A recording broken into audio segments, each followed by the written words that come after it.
దేశ విదేశాల్లో ఉన్నటువంటి భారతీయులందరికీ నూతన సంవత్సర శుభాకాంక్షలు. Happy new year. ఈ 2026 సంవత్సరం అందరికీ మంచి సంతోషాన్ని, ఆనందాన్ని, సుఖశాంతులను అందించాలని కోరుకుంటుంది మీ వనజ బలుసాని. మరి ఈ భారతదేశంలో నూతన సంవత్సర వేడుకలు ఎలా ప్రారంభమయ్యాయి? ఆ యొక్క నూతన సంవత్సరం యొక్క భావం ఏంటి, అర్థం ఏంటి, నేటి యువతరం యొక్క బాధ్యతలేంటో ఇప్పుడు మనం చూద్దాం.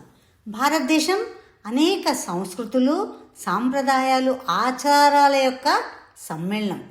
ఇక్కడ నూతన సంవత్సరం అంటే ప్రతి సమాజం తమ తమ కాల గణనల ప్రకారం కొత్త సంవత్సరాన్ని స్వాగతించడం. ఈ వేడుకల వెనుక ఆధ్యాత్మికత, ప్రకృతి పట్ల గౌరవం దాగి ఉంది. అదేవిధంగా నూతన సంవత్సర వేడుకలు ఎలా ప్రారంభమయ్యాయి? ప్రాచీన కాలంలో భారతీయులు కాలాన్ని సూర్యుడు, చంద్రుని యొక్క గమనాల ఆధారంగా లెక్కించేవారు. భారతదేశం వ్యవసాయక దేశం కాబట్టి పంటల చక్రానుసారమే సంవత్సర ఆరంభాన్ని నిర్ణయించేవారు. అందుకే మన ఆంధ్రప్రదేశ్, తెలంగాణ, కర్ణాటక ప్రాంతంలో ఉగాది పండుగను సృష్టి ఆరంభానికి ప్రతీకగా భావించేవారు. అదేవిధంగా మహారాష్ట్ర ప్రాంతంలో గుడి పడ్వా విజయానికి, కొత్త ఆశలకు చిహ్నం. అదేవిధంగా పంజాబ్లో బైశాఖి, తమిళనాడులో పొంగల్, ఇలా వివిధ ప్రాంతాల్లో వివిధ సమయాల్లో నూతన సంవత్సరాన్ని ప్రారంభించేవారు. మరి ఈ పండగలన్నీ కూడా మనకు ఒక సందేశాన్ని ఇస్తూ ఉన్నాయి. అదేంటంటే మారుతున్న కాలానికి అనుగుణంగానే మన ఆలోచనలు, అలవాట్లు మారాలని. కానీ క్రమక్రమంగా పాశ్చాత్యుల యొక్క ప్రభావంతో జనవరి 1నే నూతన సంవత్సరాన్ని జరుపుకోవడం ప్రాచుర్యంలోకి వచ్చింది. అయితే భారతీయులు నూతన సంవత్సరం వేడుకలు ఎలా జరుపుకుంటున్నారో చూద్దాం. నేటి కాలంలో నూతన సంవత్సరం అనగానే హంగామా, శబ్ద కాలుష్యం, అర్ధరాత్రి సంబరాలు, డ్రగ్స్ను తీసుకోవడం, సామాజిక మాధ్యమాల్లో శుభాకాంక్షల వరద, ఇవన్నీ కూడా ఒక తలనొప్పిగా మారుతూ ఉన్నాయి.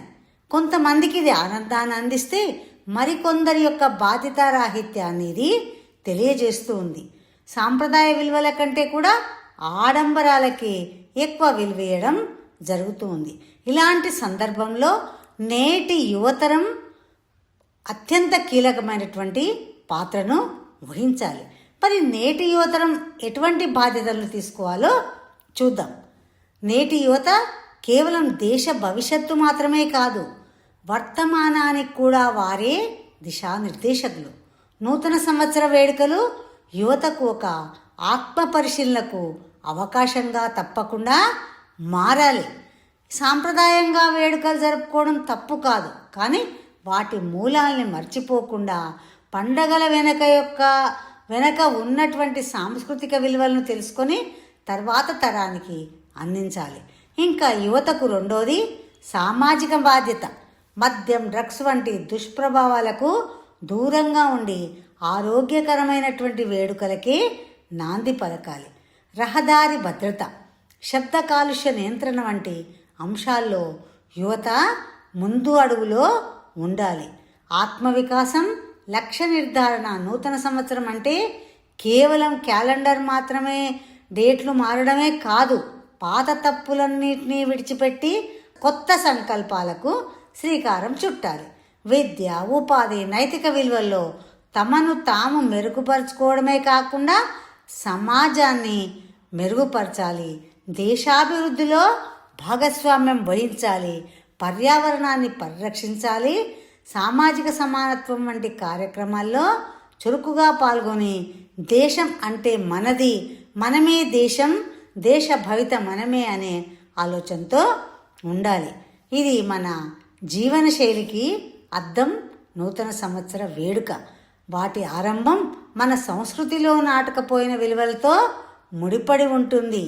ఈ యొక్క నూతన సంవత్సరం నిజంగా కొత్త ఆలోచనలను మేళవించేటువంటి కొత్త దశ. ఈ నూతన సంవత్సరం సంబరాలకే పరిమితం కాకుండా సంకల్పాలకు రూపం ఇచ్చినప్పుడే నూతన సంవత్సరం సార్థకతను సంతరించుకుంటుంది. Once again happy new year. అందరం ఆనందంగా కాలుష్యరహితంగా మనం నూతన సంవత్సర వేడుకలను జరుపుకుందాం. నమస్కారం. మీ వనజ బలుసాని.